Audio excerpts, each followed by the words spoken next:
함께 은혜 나눌 하나님 말씀은 에베소서 3장 7절에서 13절까지 말씀.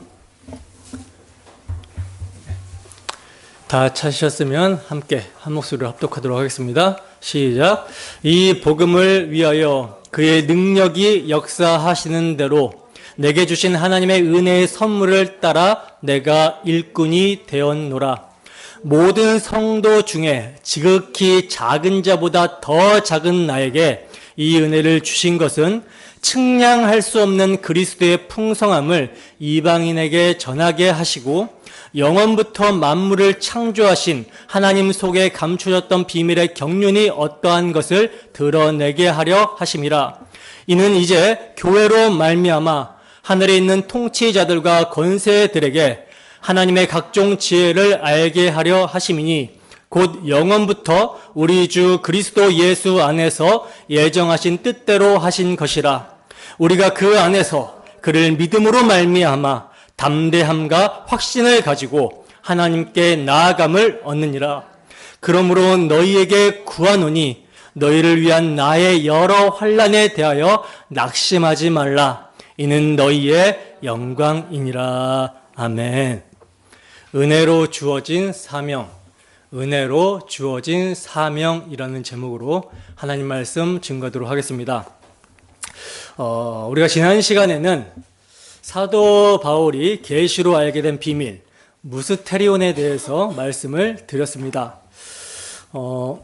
사도는 자신이 감옥에 갇혀 있는 것 때문에 낙심할 수 있는 에베소 성도들에게 하나님이 자신에게 주신 은혜의 경륜, 곧 이방인 에베소 성도들을 위해 자신을 부르시고 계시로 알게 하신 그리스도의 비밀을 알려줌으로써 낙심하지 말라고 하는 메시지를 주고 있었죠.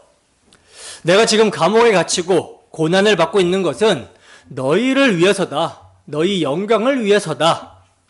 예수 그리스도께서 유대인을 구원하시기 위해서만 십자가에서 대속의 피를 흘려주신 것이 아니라 너희 이방인을 위해서도 보혈을 흘려주심으로 예수 그리스도 안에서 유대인이나 이방인이나 차별 없이 함께 상속자가 되고 함께 지체가 되고 함께 약속에 참여하는 자가 되게 하려는 것, 곧 내게 계시로 알게 하신 영광스러운 비밀, 이 복음의 비밀을 드러내기 위해서 너희 영광을 위해서 나는 고난을 받고 있다.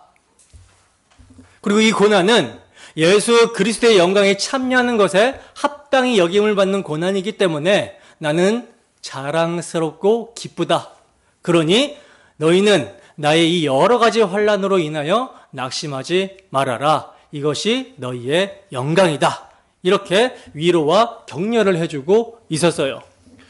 그리고 그게 이제 오늘 본문까지 이어지는 말씀인데, 오늘 본문에서는요, 이 복음을 위한 바울 사도가 받은 사명이 무엇인지를 좀 더 구체적으로 말씀을 해주고 있습니다. 따라서 오늘 본문의 핵심은 바울 사도가 받은 사명이에요. 바울 사도가 받은 사명. 바울 사도가 받은 사명은 첫째로 하나님의 일꾼이 되었다라고 말씀하고 있고요. 또 두 번째로 복음의 풍성함, 측량할 수 없는 그리스도의 풍성함, 복음의 풍성함을 이방인에게 전하도록 이방인의 사도로 세움을 받았다라고 말씀합니다. 그리고 세 번째는 하나님의 각종 지혜를 하늘에 있는 통치자들과 권세들에게 알리시기 위해서다라고 말씀을 하고 있어요. 그러므로 사도가 이로 인하여 당하는 여러 가지 환난은 그리스도의 영광에 참여함이며 너희를 위한 것이며 너희에게 영광이니 낙심하지 말아라, 담대하라, 이렇게 격려를 하고 있습니다. 자, 그러면 이 내용을 우리가 구체적으로 좀 살펴보도록 하겠습니다. 본문 7절입니다. 함께 했습니다. 시작. 이 복음을 위하여 그의 능력이 역사하는 대로 내게 주신 하나님의 은혜의 선물을 따라 내가 일꾼이 되었노라. 아멘. 자, 보시면 사도는 이방인이 우리 구주 예수 그리스도의 십자가 대속의 피, 보혈의 공로로 하나님과 화목하게 되고 유대인과 이방인이 차별이 없이 함께 상속자가 되고 함께 지체가 되고 함께 약속에 참여하게 되는 이 복음을 위하여 뭐가 되었다? 내가 일꾼이 되었다 라고 말씀을 하고 있어요. 즉 하나님께서 자신을 하나님의 일꾼으로 삼아 주셨다라는 것입니다. 내가 일꾼 되기를 자처했다가 아니라 하나님이 삼아 주셨다. 그래서 내가 일꾼이 되었다. 그런데 여기서 오해하면 안 되는 것이 뭐냐면 바울이 하나님으로부터 받은 이 사도직은요, 특별한 시기에 한정적으로 주어진 직분이기 때문에 바울이 일꾼이 되었다라고 하는 말이 지금 우리에게도 사도직이 주어진다 이런 말을 하고 있는 것이 아니라는 거예요. 이런 말을 하고 있는 것이 아니라 여기서 일꾼이 되었다라는 말은요, 사도직을 포함하기는 하지만 사도직 자체를 말하기보다는 복음을 위하여 복음을 전하는 사람으로 세움을 받았다라고 하는 이런 뜻입니다. 그러니까 하나님의 일꾼으로 부름을 받는다라는 것은 이건 비단 사도 바울뿐만이 아니라 모든 성도들이 다 하나님의 일꾼으로 부름을 받게 된다라는 것이죠. 어떤 사람은 목사로, 어떤 사람은 교사로, 어떤 사람은 전도자로, 또 어떤 사람은 집사와 장로로, 또 어떤 사람들은 각자의 처소에서 하나님이 보내주셔서 거기서 하나님의 복음을 살아내고 복음을 전파하는 사람으로 하나님의 일꾼으로 세워졌다라는 거예요. 그러므로 모든 그리스도인들은 다 하나님의 일꾼인 것이지, 목사님은 하나님의 일꾼이지만 나는 아니야, 이 말은 뭡니까? 이 말은 나는 그리스도인이 아니야, 이런 말과 같은 거예요. 흔히 목사님들에게 어떤 표현을 쓰냐면 성직자라는 표현을 하는데, 사실 성직자라고 하는 표현은요, 기독교에서 쓰지 않습니다. 그리고 만약에 쓴다면 모든 믿는 사람들이 다 성직자예요. 모든 그리스도인들이 하나님의 자녀이며 복음의 일꾼이기 때문에, 화목하게 하는 직분을 받았기 때문에 이게 성스러운 직분이죠. 그러니까 카톨릭과 개신교에서 사용하는 이 성직자의 의미는 전혀 다릅니다. 우리가 성직이라고 한다면 여러분들이 거룩하게 구별된 자들, 성도이기 때문에 무슨 일을 하더라도 여러분들이 주의 영광을 위해서 일한다면 그것이 성직이 되는 거예요.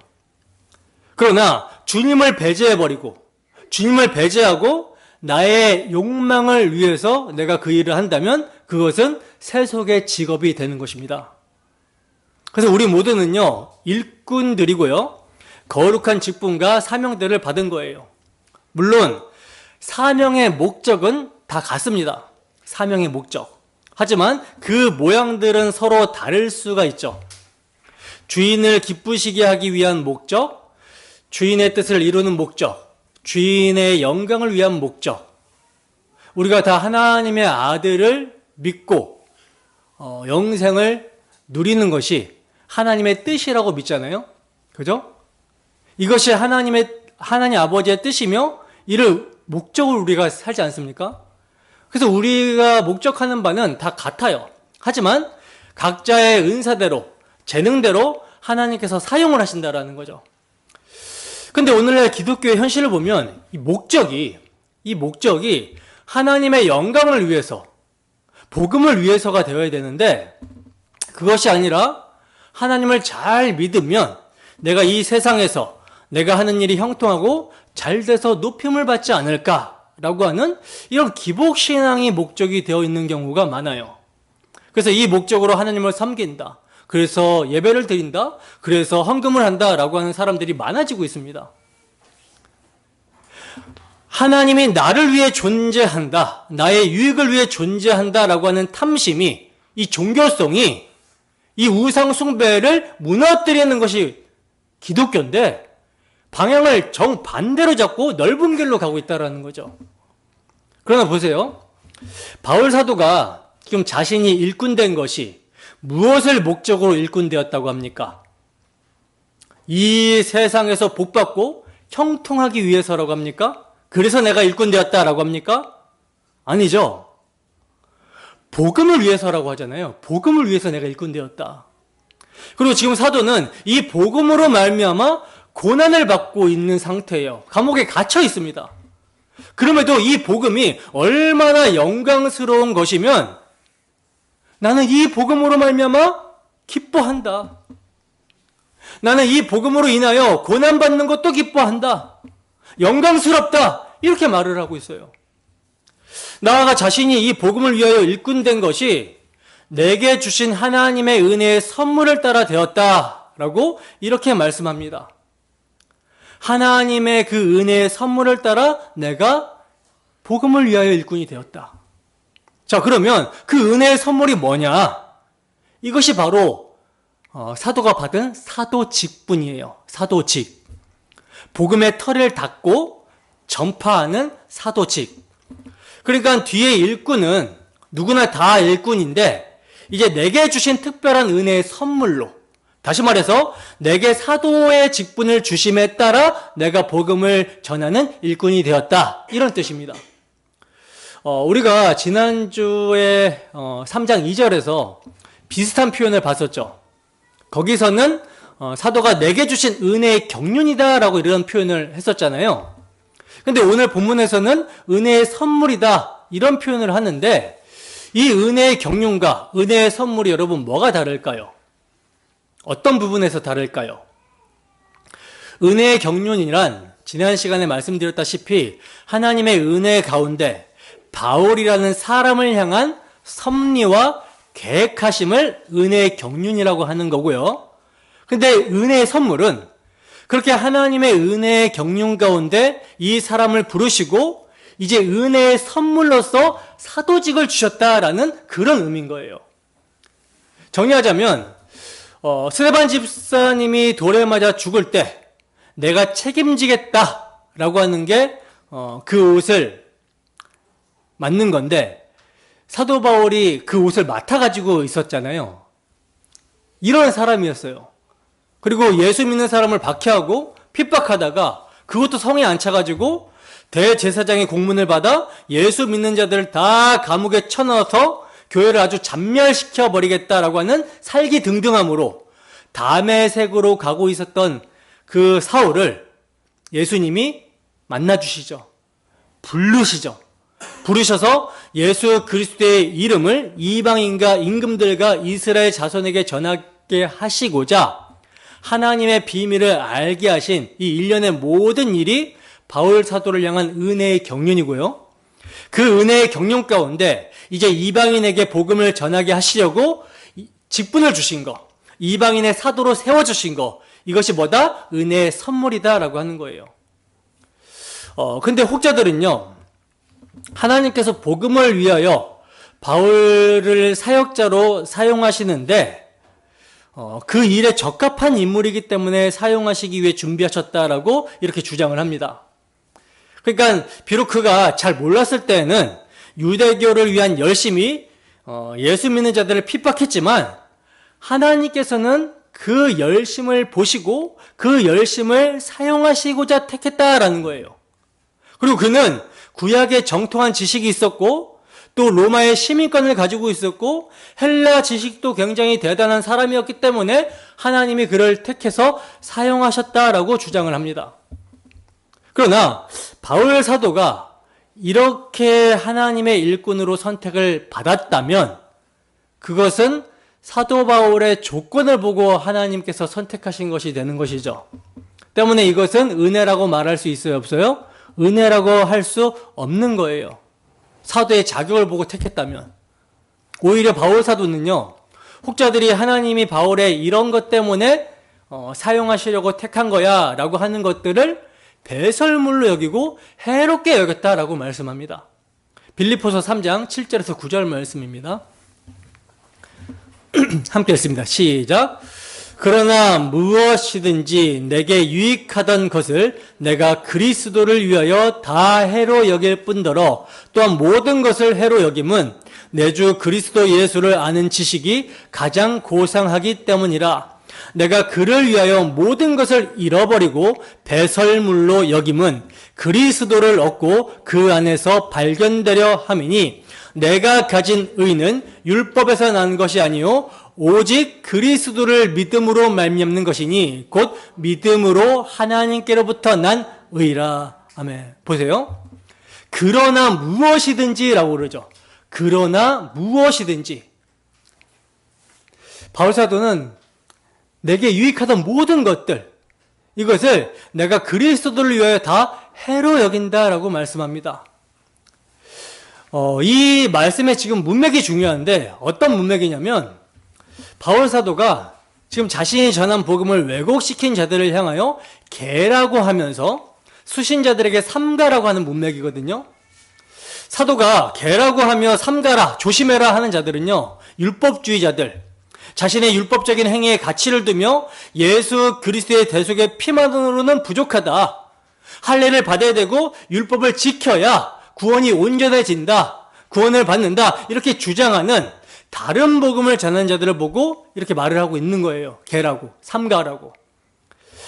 바울 사도가 이 정도로 세게 말하는 이유는요, 자신이 전에 그러한 자였기 때문입니다.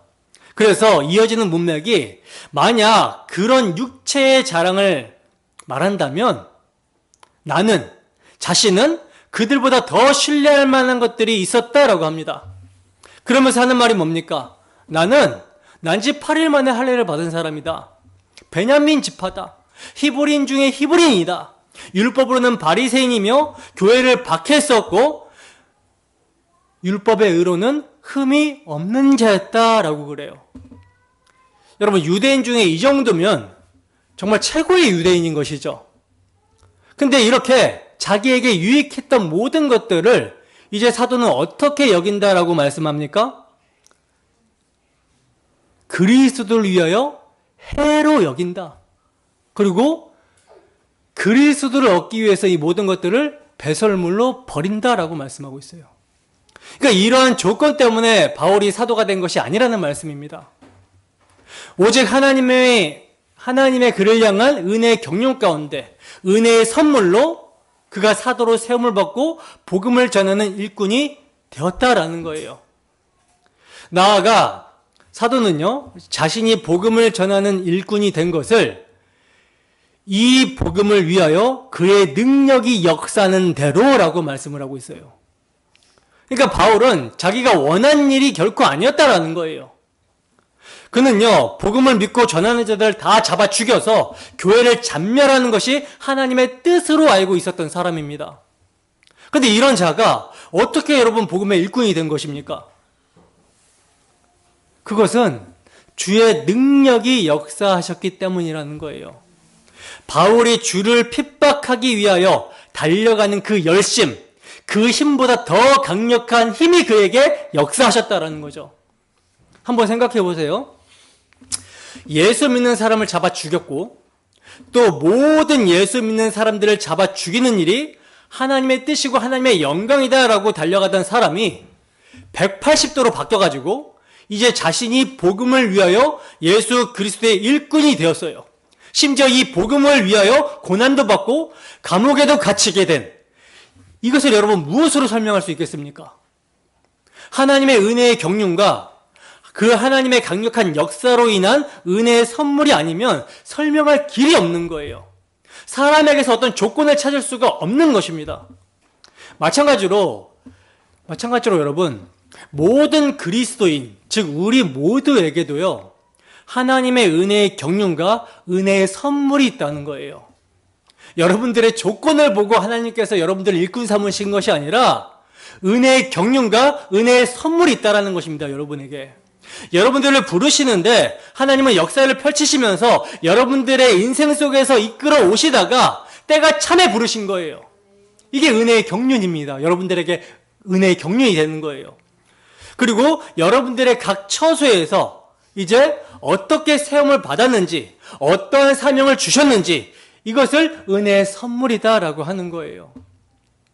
모든 성도들은요, 은혜의 경륜과 은혜의 선물을 가지고 있습니다. 따라서 죄인인 우리를 부르시고 우리를 세워주신 이 놀라운 은혜에 우리는 감사할 수밖에 없는 것이죠.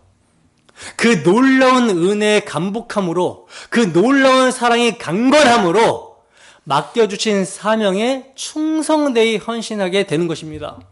자, 계속해서 사도는 이어서 말씀을 하고 있어요. 본문 8절에서 9절 말씀입니다. 함께 했습니다. 시작. 모든 성도 중에 지극히 작은 자보다 더 작은 나에게 이 은혜를 주신 것은 측량할 수 없는 그리스도의 풍성함을 이방인에게 전하게 하시고 영원부터 만물을 창조하신 하나님 속에 감추어졌던 비밀의 경륜이 어떠한 것을 드러내게 하려 하심이라. 아멘. 자, 보세요. 하나님의 은혜의 경륜 가운데 은혜의 선물, 이방인의 사도로 부름을 받고 이에 따라 사도는 일꾼이 되었는데, 그리스도의 일꾼이 되었는데 이 은혜를 왜 주신 것이냐? 이방인에게 측량할 수 없는 그리스도의 풍성함을 전하게 하시려고 주신 것이다 라고 말씀합니다. 자, 그런데 여러분, 이렇게 이방인의 사도, 이방인에게 복음을 전하기 위해 사도가 된 자신에 대해서 바울 사도가 어떻게 인식을 하고 있죠? 자기 자신에 대해서 바울 사도가 어떤 인식을 하고 있습니까? 모든 성도 중에 지극히 가장 작은 자보다 더 작은 나에게 라고 하면서 한없이 자신을 낮추고 있죠. 여러분, 문법에는 최상급이라는 게 있어요. 최고 높은 것과 최고 낮은 것을 나타내는 표현이거든요. 그래서 모든 성도 중에 지극히 작은 자다라고 할 때는요, 문법적으로 맞는 말이에요. 그런데 지극히 작은 자라는 최상급을 이미 썼는데 사도는 그것보다 더 작은 자라고 자신을 낮추고 있습니다. 이것은요, 바울 사도가 자신이 전에 어떤 자였는지 알기 때문에 하는 고백이에요. 단순히 겸손하여서 하는 말이 아니라 하나님의 은혜를 알기 때문에 하는 고백이라는 것이죠. 고린도전서 15장 8절에서 10절 말씀 보겠습니다. 고린도전서 15장 8절에서 10절 말씀. 자, 함께 읽겠습니다. 시작. 맨 나중에 만삭되지 못하여 난 자와 같은 내게도 보이셨느니라.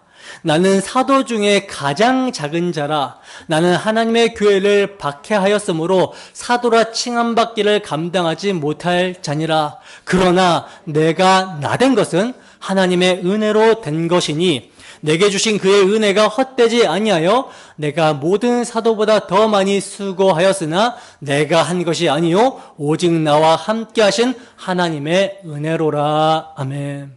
보세요. 지금 맨 나중에 만삭되지 못한 자, 그러니까 어머니 뱃속에서 10달 동안 있다가 태어나야지 정상인데 빨리 태어나버린 그런 만삭되지 못한 자, 사도 중에 가장 작은 자라고 하면서 사도는 자신이 하나님의 교회를 핍박하였던 자다라고 그러죠. 그리고 다른 서신 디모데전서 1장 15절에 보면 사도는요, 자신을 죄인 중에 괴수다라고 고백을 합니다. 그러니까 사도는 예수 그리스도를 만나기 전에는 그리스도의 몸된 교회를 박해하는 데 앞장을 섰었던 그 죄인 중에 우두머리, 괴수였다라는 거예요. 그래서 지옥의 형벌을 받아 마땅한 존재였다라는 거죠.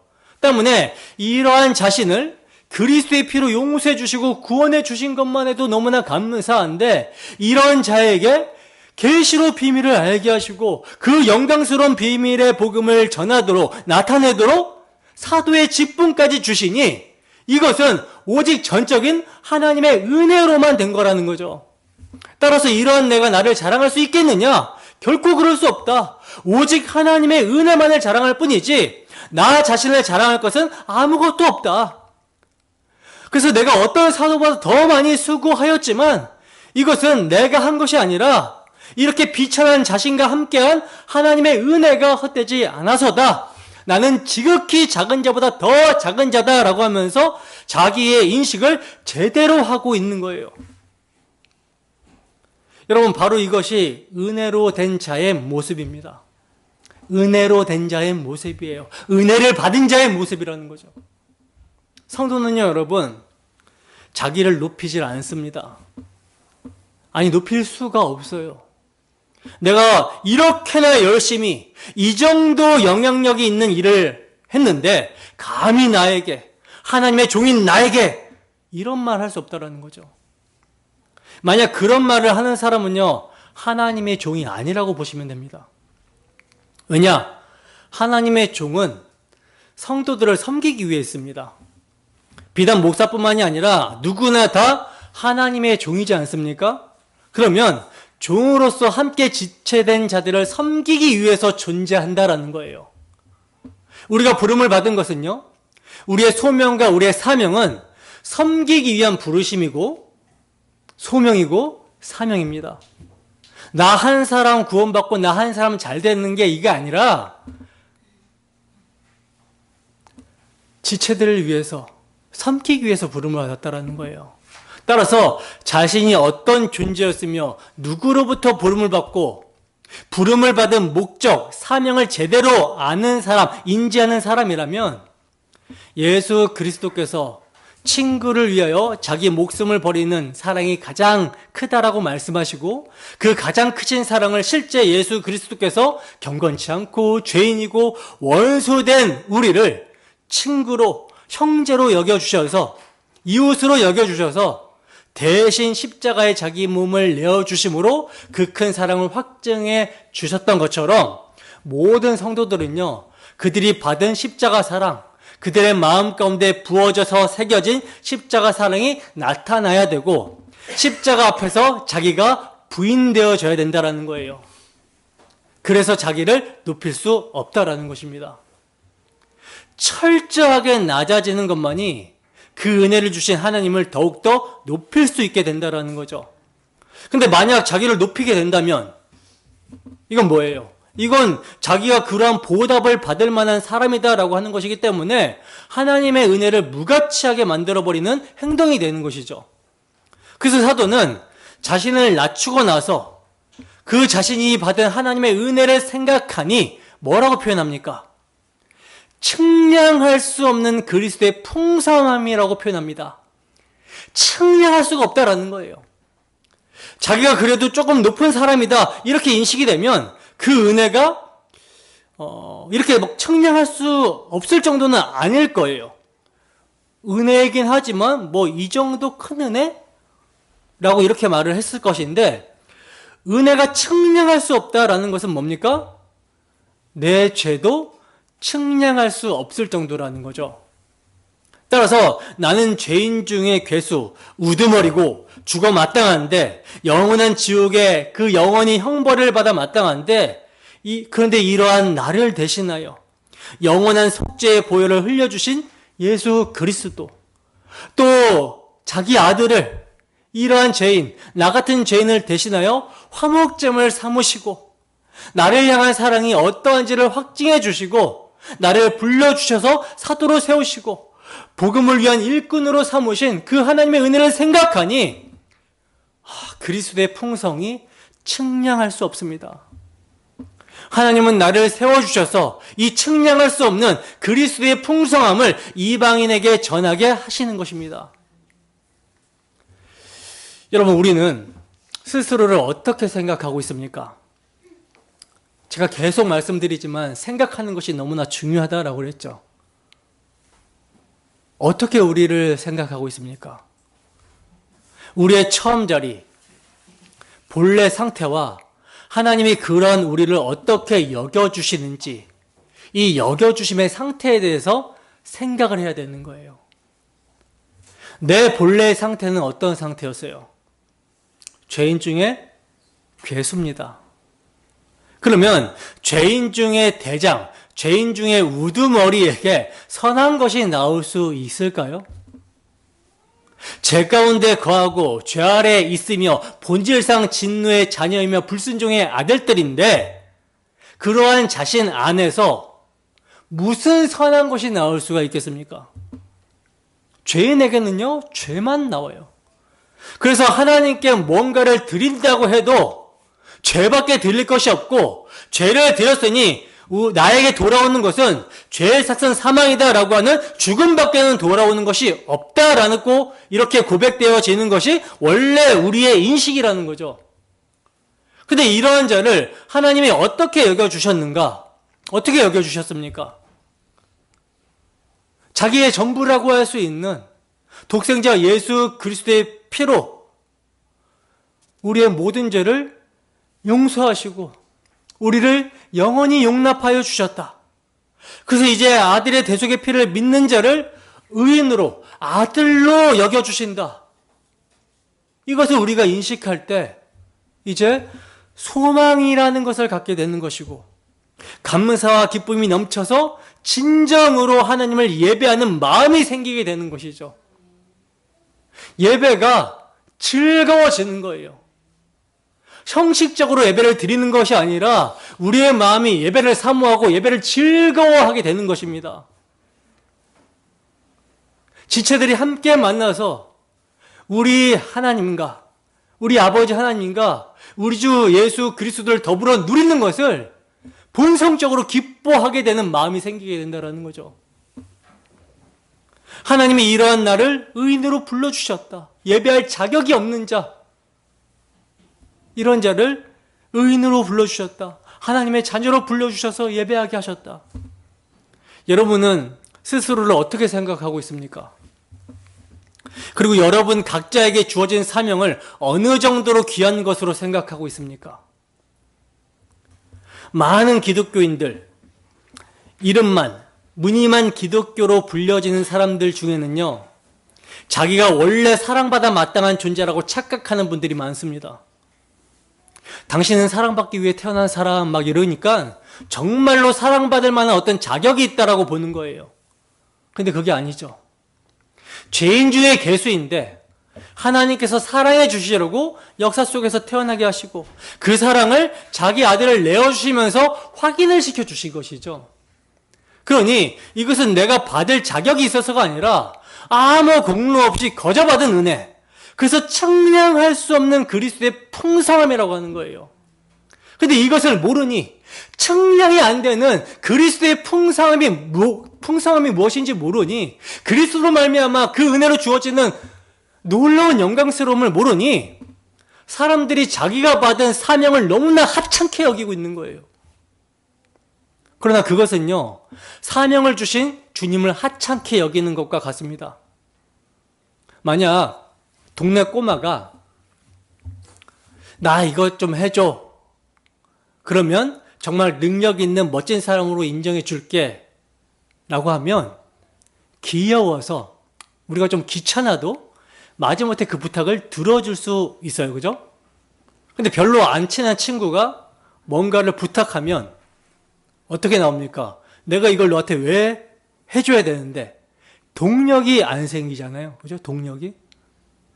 자, 그런데 세속적인 지위가 높고 명성 있는 사람이 무언가 미션을 주면, 무언가 부탁해 오면 이거 해야 되나? 이런 생각이 들어요.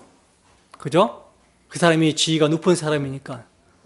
그리고 이제 진짜 평소에 내가 동경하고 존경하던 선생님이 나에게 찾아와가지고 어떠한 미션을 주면, 이러이러한 부탁을 해오면 이것이 내가 할 수 있는 일이라면, 감당할 수 있는 일이라면 기꺼이 존경하는 마음을 담아서 하게 됩니다. 그죠? 근데 그 대상이 지금 누구예요? 하나님이세요. 누가 주신 사명입니까? 하나님. 왕 중의 왕, 천지의 창조주. 근데 그 하나님이 나를 위해서 죽기까지 해주신 하나님이야. 사랑의 하나님이야. 그 하나님 아버지께서 주신 사명이라는 거죠.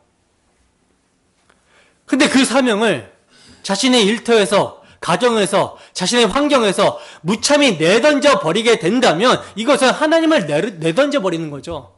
하나님을 어떻게 생각하고 있는지가 드러나는 거예요. 하나님을 무시하는 겁니다. 아유, 하나님이 주신 사명보다는 지금 돈이 앞서지. 지금 자기 욕망을 위해서 돈을 벌려고 하는 그 사고는 누가 주는 사명입니까? 마귀가 주는 거죠. 세상 신, 만몬입니다. 만몬. 근데 하나님이 주시는 사명, 그리스도의 복음의 풍성을 위하여 십자가를 지고 따르라. 그 과정에 돈을 버는 것도 포함이 되는 것이죠. 그러니까 최고의 목적, 우리가 살아가는 데 있어서 최고의 목적, 그리스도인이 살아가는 데 있어서 최고의 목적, 제일 위에 상위에 있는 목적이 하나님께서 우리에게 주신 복음적 사명이에요. 나머지는 이 목적을 위한 수단들이 되는 것이죠. 그러니까 그리스도인답게 하나님 나라의 광고판으로 살아내라. 이것을 버린다면 하나님을 하찮게 여기는 그 증거가 되는 것입니다. 그래서 우리가 무슨 일을 하든지 먹든지 마시든지 무엇을 하든지 다 하나님의 영광을 위해서 하지 않으면 그 하나님의 영광이라는 것도 추상적인 게 아닙니다. 우리는 하나님의 형상으로 지음받았어요. 그죠? 하나님의 형상으로 지음받았다는 것은 하나님의 속성을 나타내는 자로 지음을 받았다는 거예요. 근데 그것이 일그러졌다가 망가졌다가 우리 구주 예수 그리스도의 대속의 피로 회복되어졌죠. 그 예수님의 십자가 대속의 그 은혜에서 뭐가 드러납니까? 예수님의 십자가에서 뭐가 드러납니까? 하나님의 속성이 드러나요. 어떤 속성? 하나님은 사랑이시다라고 하는 사랑과 하나님은 의로우시다라고 한 그 공의가 십자가에서 드러나요. 하나님의 거룩이 십자가에서 드러납니다. 이것을 우리가 나타내는 거예요. 그리스도와 연합되었으니까 그리스도를 믿음으로 이것을 나타내는 것입니다. 따라서 이러한 하나님의 영광을 위해서 하지 않으면 우상에게 바쳐지는 행동이 되는 거예요.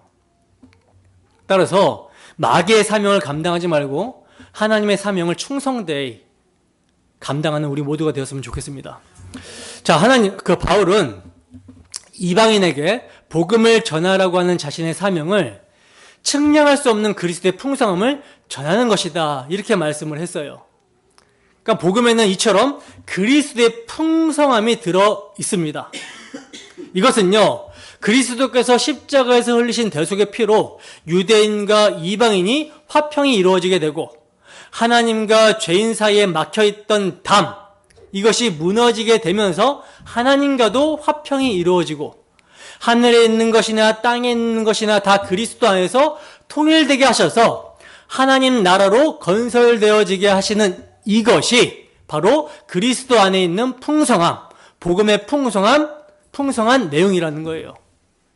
이렇게 만유가 또 우리 모두가 통일이 되어서 결국은 새하늘과 새 땅이 창조됩니다.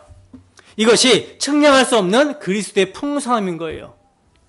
근데 여러분, 이 풍성함이 바울 사도에게 계시로 알려지기 전에는, 주어지기까지는 어떻게 되어 있었죠? 비밀로 감춰져 있었다라고 말씀을 드렸었죠. 그러니까 바울 사도가 가장 먼저 확실하게 이것을 드러낼 수가 있었고, 지난주에 말씀드렸지만 그 전까지는 다 뭐예요? 다른 사도들조차 이방인이 구원받는 것에 대해서 확실치 않아 했어요. 그래, 이방인이 구원받을 수 있다 치자. 그런데 그것도 할례를 받아서 우리 유대인들에게 속해야지만 구원이 적용되는 거 아니냐? 이 정도까지밖에 알 수가 없었다라는 거죠. 근데 바울이 받은 계시를 통해서, 바울에게 알려주신 계시를 통해서 이제 이방인을 향한 하나님의 복음의 내용, 그리스도의 피로 이방인도 동일하게 구원을 받는다. 이제 유대인과 이방인 이런 장벽이 없다. 국가 이런 거 없다. 다 그리스도의 나라의 백성, 하나님 나라의 시민, 하나님 나라의 권속이다. 함께 상속자가 되고 함께 지체가 되고 함께 약속에 참여하게 된다. 이 복음의 비밀을 바울 사도가 계시로 받았던 거예요. 이게 바울이 계시로 알게 되기 전까지는 비밀이었다라는 거죠. 비밀. 그래서 9절에서 이렇게 말씀하고 있는 거예요. 영원부터 만물을 창조하신 하나님 속에 감추어졌던 비밀의 경륜이다. 그러니까 영원전이라는 말은 세상이 창조가 되기 전, 창세 전을 말하는 거죠. 이때 하나님께서 계획하신 거. 창세 전에는 하나님밖에 안 계시잖아요. 그죠? 거기에서 하나님밖에 안 계실 때 거기서 하나님이 무엇을 하셨는가? 삼위 하나님이 의논을 하십니다. 삼위 하나님의 계획이 있었어요. 그것이 어떤 계획입니까? 하나님의 자기 백성 갖기, 하나님 나라의 건설이라고 말씀을 드렸죠. 그 하나님 나라 건설에는 자기 백성이 범죄하여 타락하더라도 그들을 버리시고 다른 피조물을 만드시는 것이 아니라 하나님이 사람이 되어 피를 흘려 주심으로 자기 백성을 회복시켜서 끝까지 자기 백성을 가지실 거라는 거, 이 창조 경륜에 구속 경륜이 담겨 있는 거예요.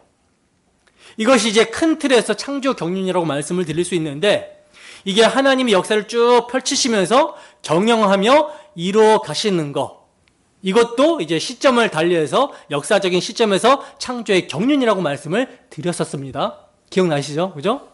그러니까 당연히 하나님께서 가지신 계획, 창세전에 가지신 계획이 역사 속에서 펼쳐지고 이루어지게 되는 거예요. 그러니까 창세전에는 하나님의 계획, 또 역사가 펼쳐지게 되면 계획을 이루어 가시는 하나님의 손길, 이렇게 하나님의 계획이 영원 전부터 감춰져 있었다라는 거죠. 그러면 구약시대에는 알게 되었었나요? 희미하게 계시는 되었지만 여전히 감추어져 있었죠. 이방인도 하나님의 백성이 된다, 요 정도. 하지만 무엇으로 하나님의 백성이 되는지는 알 수가 없었어요. 그러니까 은혜의 경륜이라는 게 바울 한 사람을 향한 하나님의 구원 계획이었다면, 비밀의 경륜이라는 것은 영원 전부터 하나님 백성 전체를, 택하신 백성 전체를 어떻게 구원하시려는지를 계획하신 거, 이걸 말하는 거예요. 그러니까 바울 한 사람, 또 우리 한 사람 한 사람 다 은혜의 경륜이 있다라고 했잖아요. 근데 우리는 이방인이죠. 따라서 이방인 전체, 이방인인 우리들이 어떻게 구원을 받게 되는가, 이런 계획은 비밀의 경륜이었다. 하나님 속에 감춰졌던 비밀의 경륜이었다. 이걸 말씀하고 있는 거예요. 자, 그러니 바울은 자신이 계시로 받은 이 풍성한 비밀의 내용을 말하지 않는다면 이건 뭐예요? 직무유기가 되는 것이죠. 하나님이 이 풍성한 비밀을 나타내라, 전파해라. 그래서 내가 사도 직분을 받았다 때문에 이거 해야 하는 거예요. 이방인에게 복음의 풍성함을 전해라. 유대인뿐만 아니라 여러분들까지 다 구원하는 그 능력, 그리스도의 피, 그 능력을 전하지 않으면 직무유기가 되는 것입니다. 마찬가지로 교회에서 말씀을 맡은 자, 목사잖아요. 말씀을 맡은 자, 목사가 이 완성된 계시로 주어진 성경을 통해서 그리스도의 은혜의 풍성함을 전해주지 않는다면, 십자가의 피로 모든 것이 통일되어진다라고 하는 측량할 수 없는 그리스도의 비밀을, 그리스도의 복음을 전하지 않는다면 이거 직무유기가 되는 것이죠. 근데 직무유기를 하는 사람들이 너무나 많습니다. 성경 한 절 그냥 딱 읽어놓고 그리고 나서 자기 멋대로 해석을 해버리는 거예요. 그 멋대로라는 거, 자기 마음대로라는 것은요, 성경의 유기적 통일성이나 연관성을 무시하면서 세속적 사고를 바탕으로 그냥 말씀을 갖다 쓰는 것을 잘못 해석한다, 자기 마음대로 해석한다라고 하는 거예요. 이걸 성경 도구주의라고 합니다. 이렇게 돼버리면요, 버림을 받게 되죠. 반드시 버림을 받습니다. 사울 왕이, 이스라엘의 그 초대왕 사울 왕이 하나님께서 세워주신 그 왕의 직분을 제대로 감당하지 않았었죠. 왕의 직분은 뭐예요? 왕의 직분은 진짜 왕이신 하나님을 전적으로 의지하면서 그 하나님의 말씀으로 통치하는 것이 왕의 직분을 감당하는 거예요. 근데 자기가 자기 멋대로 판단하고 죽이라고 하는 아말렉의 그 왕 아각은 살려주고, 그리고 정말 상을 줘야 되는 사람, 칭찬해 줘야 되는 사람, 아히멜렉 같은 사람 있잖아요. 다윗이 도망다니다가 배고플 때 그 진설병, 제사장들만 먹는 진설병을 다윗에게 주면서 먹여가지고 하나님의 인자와 긍휼을 보여주셨던 이런 사람은 마땅히 상을 주고 칭찬해 줘야 되는데 다윗 도와줬다고 죽여버려요. 또 제사를 드릴만 하다고 생각해서 월권을 행해서 자기 마음대로 제사를 드려버려요. 이러다가 어떻게 됐어요? 폐위가 되었죠. 에덴 동산에서 왕의 역할을 해야 되는, 선지자 역할을 해야 되는, 또 제사장 역할을 해야 되는 아담도 마찬가지입니다. 월권을 행해버렸어요. 그러다가 쫓겨나게 되었죠. 목사들은요, 하나님의 말씀을 하나님이 주신 의도대로 그대로 설교해야 되는 거예요. 그럼 그 하나님의 말씀의 의도가 뭐냐? 이 성경이 곧 내게 대하여 증거하는 것이다. 너희가 성경에서 영생을 얻는 줄 알고 성경을 상고하거니와 연구하거니와 이 성경이 내게 대해서 증거하는 것이다. 그러니 나를 증거해라. 예수 그리스도를 증거하는 거예요. 그분이 하신 일을 증거하라는 것입니다. 고린도전서 9장 16절 말씀입니다. 함께 했습니다. 시작. 내가 복음을 전할지라도 자랑할 것이 없으면 내가 부득불할 일임이라. 만일 복음을 전하지 아니하면 내게 화가 있을 것이로다. 아멘. 복음을 전할지라도 자랑할 것이 없다. 부득불, 반드시 할 일이라는 거죠. 그리고 만일 복음을 전하지 않으면 내게 화가 있을 것이다. 자, 그럼 복음을 전하기는 전하는데 자기를 높이는 사람은 어떻게 될까요? 그 사람도 화를 입죠. 그래서 앞에 말씀해 보시면 복음을 전할지라도 자기를 자랑할 게 없다라고 그러죠. 당연히 마땅히 해야 될 일이기 때문에. 근데 자기를 자랑했다라는 것은 뭡니까? 복음 자체는 제대로 전했다 할지라도 자기 자신은 복음을 받지 않는 사람이라는 거예요. 거듭난 영혼이 아니라는 거죠. 그러면 그런 사람이 어떻게 복음을 전할 수 있습니까? 전할 수 있나요? 전할 수 있죠. 성령의 역사 없이요, 여러분. 자신을 십자가 앞에 세우지 않고도요, 얼마든지 책 한 권 읽고 구속사라는 복음을 지식적으로 전할 수 있어요. 얼마든지. 그러나 그렇게 되면 자신의 심령은 계속 강팍해지고 자기를 눕히게 됩니다. 그래서 복음 전하는 사람의 모습을 봤을 때 막 교만이 나타난다? 물론 순간적으로 이렇게 툭 치고 올라올 수는 있어요. 사람이 연약하니까.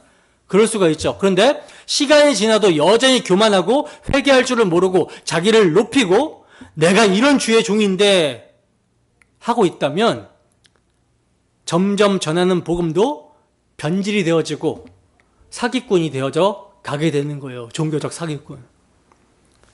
목사는요, 윤리적 교훈이나 인간관계의 처세술 및 세속 성공을 위한 방법, 동기부여를 위해서 세움을 받은 사람이 아닙니다. 불신자들도 전해줄 수 있는 것을 목사가 전해주라고 예수님께서 불러주신 게 아니라는 거예요. 세상에서는 절대로 들을 수 없는 비밀을 전하는 자들이에요. 비밀.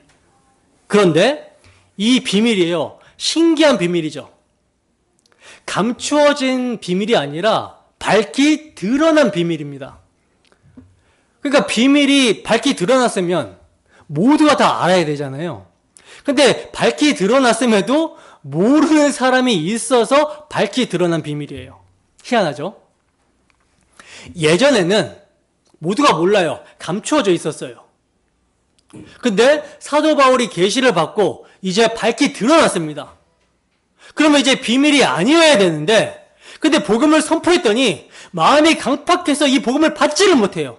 그래서 여전히 비밀로 남게 되는 사람이 있다라는 거죠. 듣기는 들어도 깨닫지를 못해요. 보기는 보아도 알지를 못합니다. 이제 이런 현상은 공중권세 잡은 자 마귀가 그 영혼을 꽉 잡고 있기 때문인 것이죠. 그러니 이 공중권세 잡은 자 마귀가 꽉 잡고 있기 때문에 우리는 뭐만 전해야 됩니까? 공중권세 잡은 자 마귀가 꽉 잡고 그것을 가르치는 세속의 관점을 가르칠 것이 아니라 오직 복음만 전해야 되는 거죠. 여러분, 오직 복음만요, 하나님을 향해 스스로 높아졌던 마음을 부숴버립니다. 사탄의 경관신을 박살내버리는 능력이 돼요. 복음만 전해도 안 믿을 사람은 안 믿게 되는 이런 상황인데 어떻게 목사가 다른 것을 전할 수 있겠습니까? 그래서 강단에서는 은퇴할 때까지 십자가 복음의 비밀을 외쳐야 되는 거예요. 여러분, 복음의 비밀이 밝히 드러났음에도 왜 여러분들은 믿지 않습니까? 하면서 그 마음의 회개를 독려해야 된다는 거죠. 목사는 성경에 담겨있는 하나님의 마음을 전하는 사람입니다. 아들을 내어주신 하나님의 사랑의 마음을 전하는 사람이에요. 그리고 그 사랑으로 완성되는 하나님 나라를 전파하는 사람입니다.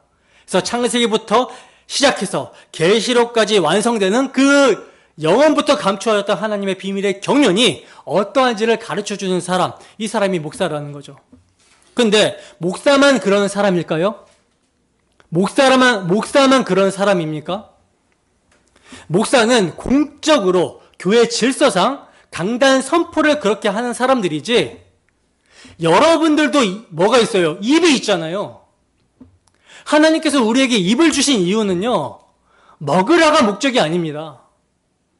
먹고 힘내서 입을 열라는 거예요. 만 입이 내게 있다면 그 입 다 가지고 내 구주 주신 은총을 늘 찬송하라고, 예배 시간에 찬송하라고, 나가서 전파하라고, 삶 속에서 주님의 주되심을 고백하라고, 그 주님께서 날 위해 행하신 십자가 은혜를 고백하면서 그 예수님을 사랑한다고 고백하라고, 전파하라고, 살아내라고, 예배하라고, 그래서 주신 거예요. 근데 세상의 이야기를 할 때와 먹는 데는 입을 많이 여는데, 쉴 새 없이 여는데, 주님을 고백하고 찬송하고 전파하는 일에는 입을 꾹 닫고 있다면 이건 입이 입으로서의 역할을 못하고 있는 것이죠. 그리스도인의 입, 우리의 입은 달라야 됩니다. 성도의 입과 불신자의 입은 분명히 그 기능하는 바가 달라요. 우리의 마음이, 우리의 생각이 주님의 사랑에 붙들려 있다면 사랑하는 그 주님을 찬송하고 자랑하는 입이 되어지겠죠. 우리 모두 그러한 입이 되기를 소원합니다. 본문 10절에서 11절입니다. 함께 읽습니다. 시작. 이는 이제 교회로 말미암아 하늘에 있는 통치자들과 권세들에게 하나님의 각종 지혜를 알게 하려 하심이니 곧 영원부터 우리 주 그리스도 예수 안에서 예정하신 뜻대로 하신 것이라. 아멘. 자, 보세요. 사도는 하나님께서 자신을 세워주신 이유를, 사명을 주신 이유를 이방인에게 복음을 전하는 것뿐만이 아니라 이제 더 나아가서 복음을 듣고 교회가 된 자들로 말미암아 하늘에 있는 권세들에게도 이 복음의 비밀을 알게 해주기 위해서 세움을 받았다라고 말씀합니다. 그러니까 사도가 받은 영원부터 감추어져 있던 하나님의 비밀의 경륜은 누구도 몰랐던 거예요? 하늘에 있는 천사들도 몰랐던 비밀이었다라는 거예요. 하나님께서 영원부터 그리스도 안에서 예정하셨던 그 뜻이 지금 지구상에서 펼쳐지는 것을 보고 비로소 그들도 알게 되었다라는 거죠.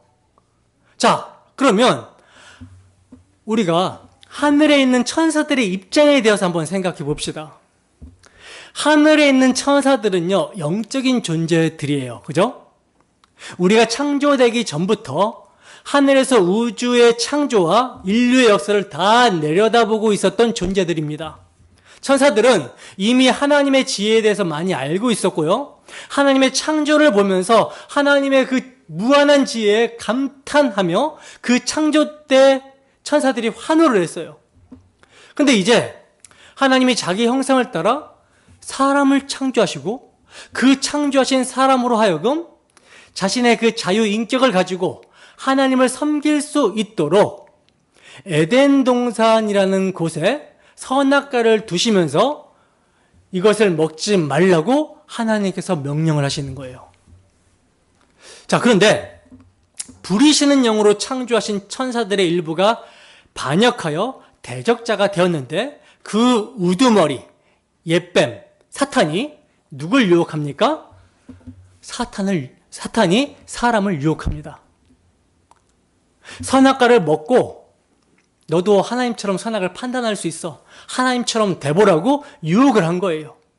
결국 이 유혹에 인간이 넘어가서 하나님을 배신하고 불순종하여 반역을 해버립니다.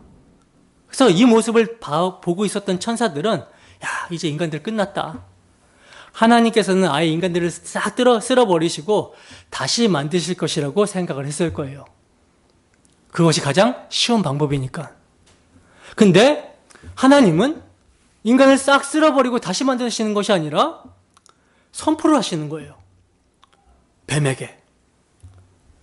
뱀 마귀와 한편이 된 인간을 원수가 되게 하시겠다고 선언하시고 여자의 후손을 보내주시겠다라고 약속하신 후에 에덴 동산에서 인간을 쫓아내버리십니다. 천사들은 궁금했을 거예요. 인간들을 용서하시면 하나님의 공의가 무너지고 또 그렇다고 그들을 무작정 벌하시면 사랑이신 하나님의 속성에 흠집이 나게 됐는데 이들을 어떻게 하시려고 하시는 것일까? 궁금했을 거예요. 자, 그런데 에덴 동산에서 쫓겨난 아담과 하와가 가인과 아벨을 낳았는데 이 가인이라는 놈이 동생 아벨을 때려 죽입니다. 근데 하나님께서 그냥 놔둬버려요. 그리고 이제 세상이 걷잡을 수 없게 죄가 간영하게 되자 셋의 후손 중에 노아라는 사람을 하나 택하십니다. 그리고는 그 노아와 그 식구들 8명을 구해내시고 홍수로 세상을 싹 다 쓸어버리셨어요. 그렇다고 살아난 사람들이 다 착하고 의로워서 구원해 주신 것도 아니더라는 거예요. 홍수 후에 노아의 제사를 받으신 하나님은요, 이들이 어려서부터 악하기 때문에 다시는 홍수로 세상을 심판하지 않을 것이라고 하십니다. 아니, 그렇게 여전히 악한 자들이라면 왜 다 쓸어버리지 않으셨을까? 천사들은 의아했겠죠. 그러더니 갈대아 우르, 지금의 이라크 지방에서 우상을 팔고 숭배하고 있었던 한 남자를 찾아가십니다. 그리고는 그를 가나안으로 데리고 들어가시는 거예요. 자기 아내를 2번씩이나 팔아먹고 자충우돌하는 아브라함을 끝까지 끌고 가십니다. 도대체 하나님께서 뭘 하시는 걸까? 그리고 그가 100세 될 때까지 그 아내 사라의 태를 닫아버리십니다. 그리고 결국 100세의 아들을 주시더니 그 귀한 아들을 번제로 바치라고 하는 거예요. 죽이라고 하시는 거예요. 그런데 또 어린 양 한 마리를 준비하시고 그 아들 이삭을 살려내시더니 사기꾼 야곱을 또 택하십니다. 그 야비한 그의 삶을 보시고도 그를 구원해내시는 거예요. 왜 저 예선을 두고 야곱을 택하셨을까? 천사들이 궁금했겠죠. 그리고 요셉이라는 청년을 택하셔서 애굽으로 보내셔서 감옥에 보내시고는 죽을 고생을 시키십니다. 그리고 결국 총리를 만들어내세요.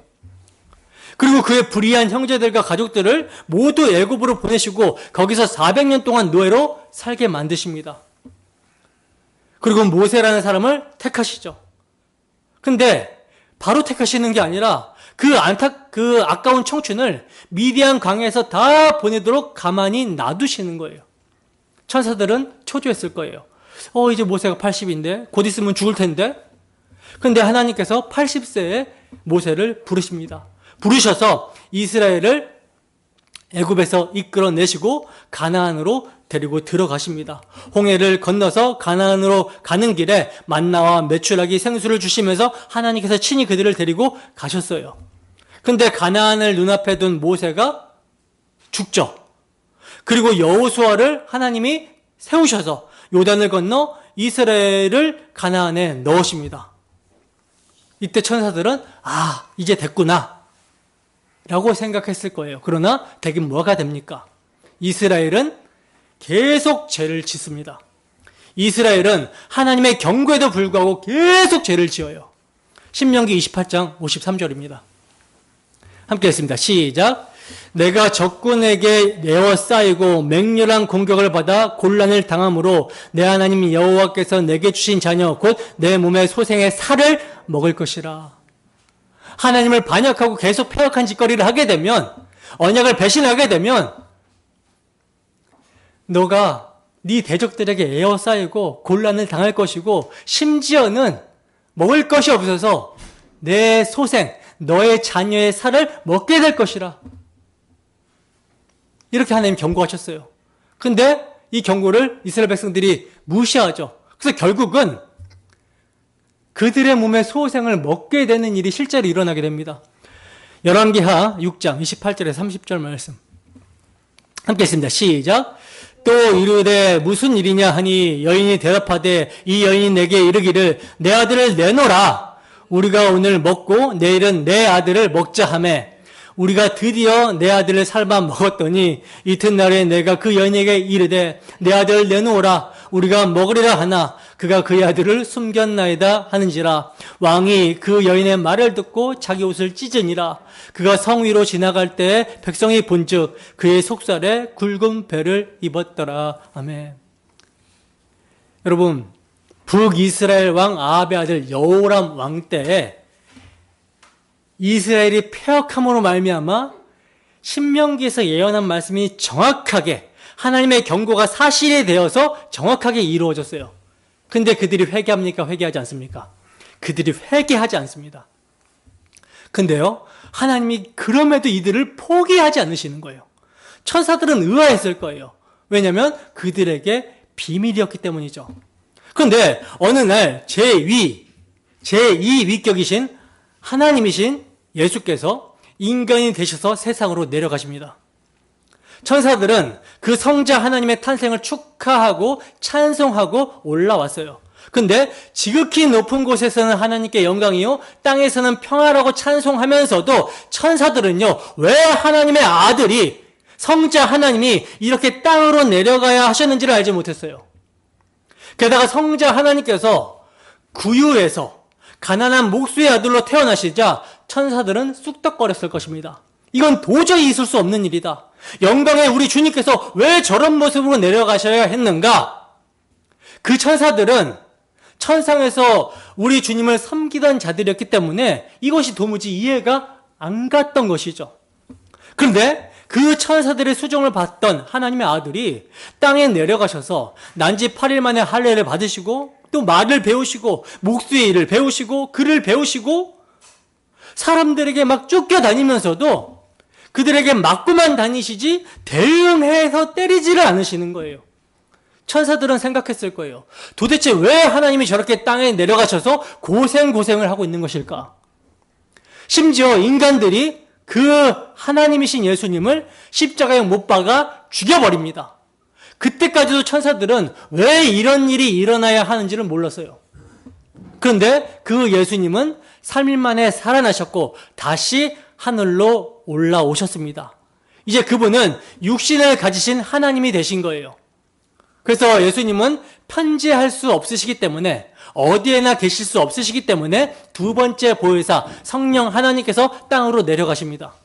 그리고는 성령께서 이제 그 예수 그리스도와 성자 하나님이 성육신 하심으로 행하신 일, 그의 십자가가 무엇인지를 알게 하시자 어떤 일이 일어나게 돼요? 죄와 허물로 죽었던 자들이 살아나서 교회라는 것이 생기더라는 거예요. 절대 하나님을 알 수 없을 것 같았던 타락한 인간들이 하나님을 향해 예배하고 찬양을 하고 하나님을 알아보기 시작하더라는 것입니다. 천사들은 깜짝 놀랐을 것입니다. 아니, 자기 자식을 구워 먹으면서도 자기들이 얼마나 큰 죄인인지를 몰랐던 그 죄인들이 하나님께 돌아오더라는 거죠. 아, 하나님께서 하나님의 아들 예수 그리스도를 이 땅에 보내셔서 그 교회를 건져내기 위해 역사를 그렇게 운행하시고 우주를 그렇게 경륜해 나가셨구나라고 하는 것을 그때서야 천사들이 알게 된 것입니다. 사랑의 하나님이시며 공의의 하나님이신 그분의 속성을 하나도 손상시키지 아니하시고 타락한 인간들을 건져내시는 십자가라는 하나님의 지혜를 천사들은 누굴 통해서? 교회가 건짐을 받는 것을 통해서 알게 된 거예요. 여러분, 이 비밀을 알지 못하고 있던 천사들의 놀라움이 어떠했으리라는 것을 상상할 수 있으십니까? 놀라움뿐만이 아닙니다. 하나님께서 그토록 사랑하여 주시는 것에 대한, 하나님이 자신의 전부를 내어주고 사랑하시는 것에 대한 부러움 또한 어떠했겠습니까? 이것은요, 여러분, 제 내피셜이 아니에요. 본문이 그것을 의미합니다. 또 사도 바울만이 이 놀라움과 부러움 속에 잠겨있는 천사들이 바라본 것이 아니라 베드로 사도도 동일한 계시를 봤어요. 베드로전서 1장 12절 함께 읽습니다. 시작. 이 섬긴 바가 자기를 위한 것이 아니요 너희를 위한 것임이 계시로 알게 되었으니 이것은 하늘로부터 보내신 성령을 힘입어 복음을 전하는 자들로 이제 너희에게 알린 것이요 천사들도 살펴보기를 원하는 것이니라. 아멘. 이렇게 여러분, 천사들도 몰랐던 그리스도를 통한 구원 계획, 이것이 바울이 깨달은 첫 번째 비밀이었던 거예요. 그리고 두 번째 비밀은요, 이것입니다. 주님께서 십자가에서 죽으시던 날 성전에 가로막혀 있던 휘장이 찢어져서 위에서 아래로 찢어져서 지성소 하나님 앞에 나아가는 길이 열리게 되죠. 그러나 이 열린 것이 그뿐만이 아니라 유대인과 이방인 사이에 가로막혀 있었던 이 담, 율법의 조문, 이 담도 무너져 버렸어요. 그래서 원수된 거, 법조문으로 된 계명의 율법을 폐하심으로 유대인도 아니고 이방인도 아닌 새로운 피조물을 재창조하셨다는 것입니다. 이들이야말로 천국 시민들이요 하나님의 가족이라는 거죠. 이 새로운 공동체야말로 교회라는 것입니다. 그들이 그리스도 예수 안에서 함께 상속자가 되고 함께 지체가 되고 함께 약속에 참여하는 자들이라는 거예요.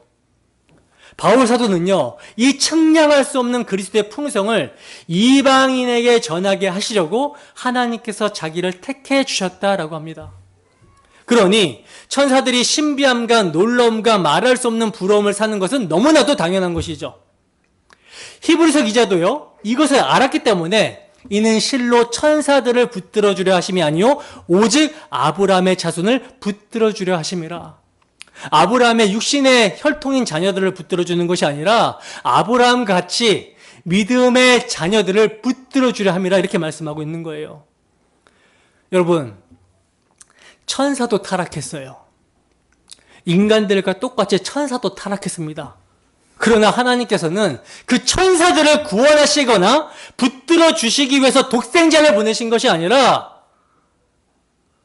자기 형상으로 창조한 피조물, 우리를 구원하시기 위해서 아들을 보내주셨다는 거예요. 그러니 천사들의 부러움이 어떠했겠습니까? 성경은요, 그리스도 안에 있는 교회가 곧 만물의 중심이요 통치자다라고 말씀합니다. 고린도전서 3장 21절에서 23절 말씀 함께 읽습니다. 시작. 그런즉 누구든지 사람을 자랑하지 말라. 만물이 다 너희 것임이라. 바울이나 아볼로나 게바나 세계나 생명이나 사망이나 지금 것이나 장래의 것이나 다 너희의 것이요 너희는 그리스도의 것이요 그리스도는 하나님의 것이니라. 아멘.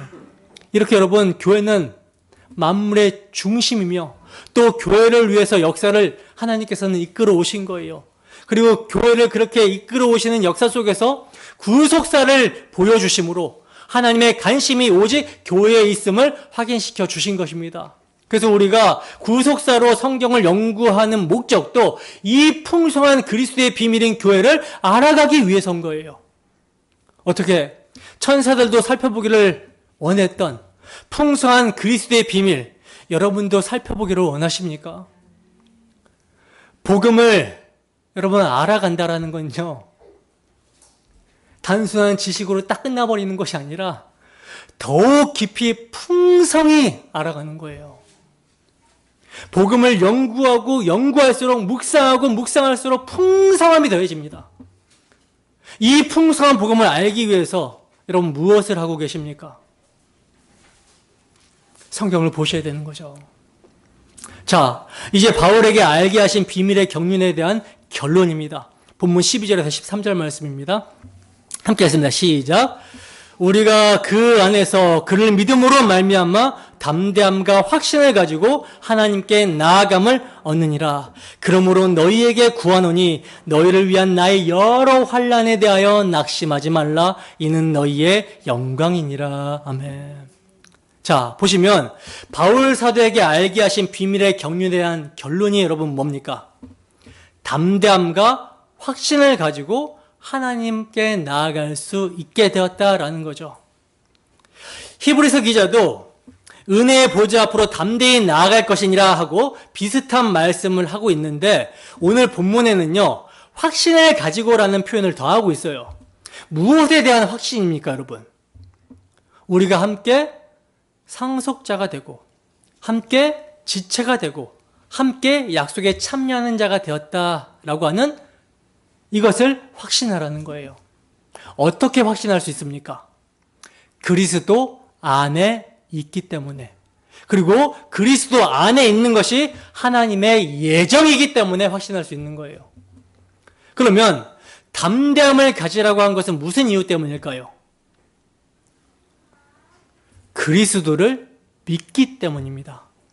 전에는 거룩하신 하나님 앞에서 그 공의로운 심판에 의해 죽을 수밖에 없는 죄인들이었었는데, 이제 그리스도를 믿음으로 그리스도께서 나 같은 죄인을 위해서 대속주로 오셨다라는 거, 십자가의 대속의 피를 흘려주셨다라는 것을 믿음으로 모든 죄가 용서되어 하나님의 자녀가 되었으니 담대히 아버지 앞으로 나아가라는 것입니다.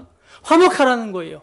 더 이상 형벌을 내리실 하나님이 아니라 자비하신 아버지이시기 때문에 담대함을 가질 수 있다라는 것이죠. 그래서 그 안에서, 예수 그리스도 안에서 그를 믿음으로, 예수 그리스도를 믿음으로 담대함과 확신을 가지고 나아가라, 이렇게 말씀하고 있는 것입니다. 이처럼 하나님의 예정하심과 복음을 굳게 믿고 있는 사람들은요, 담대함과 확신을 가지고 하나님께 나아가 하나님과 교제하며 살아가기에 그들의 모습에는 어떤 모습이 나타날 수밖에 없습니까?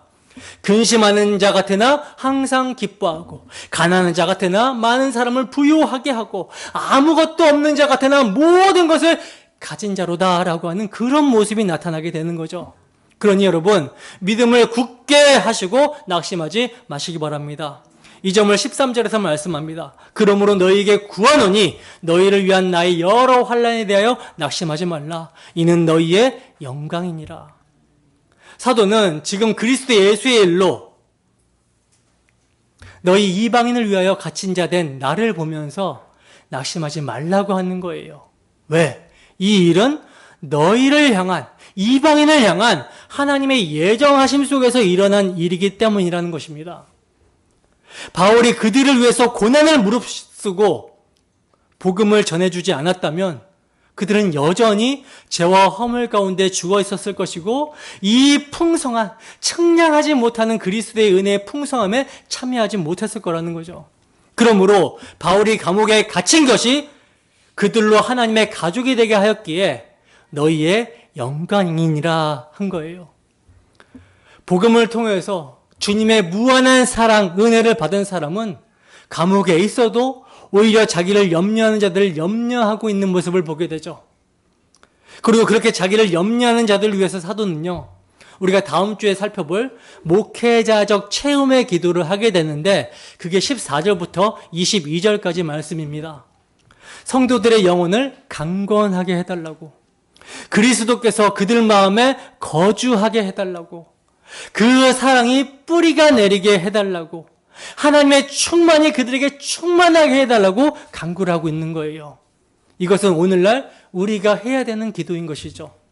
하나님이 그 아들의 피로 건축하신 이 땅의 하나님 나라를 텅 비어있게 두지 마시고 꽉꽉 그 영광으로 채워달라고 간구해야 되는 것입니다. 여러분, 바울 사도가 에베소 교회를 위로하고 격려하기 위해서 기록한 이 편지의 내용, 비밀의 격려는요, 우리에게 하시는 하나님의 위로와 격려의 말씀입니다. 이 복음이 여러분들에게 위로가 되십니까? 격려가 되십니까? 이 세상에서 정말 우리가 하나님의 영광을 위해서 살게 되면, 그리스도께서 우리에게 주신 사명을 감당하기 위해서 정말 일꾼으로서 올바르게 살게 되면 세상과 충돌이 일어나게 됩니다. 그래서 고난도 받을 수 있고 핍박도 받을 수 있어요. 이때 이 측량할 수 없는 복음의 풍성함을 기억하시길 바랍니다.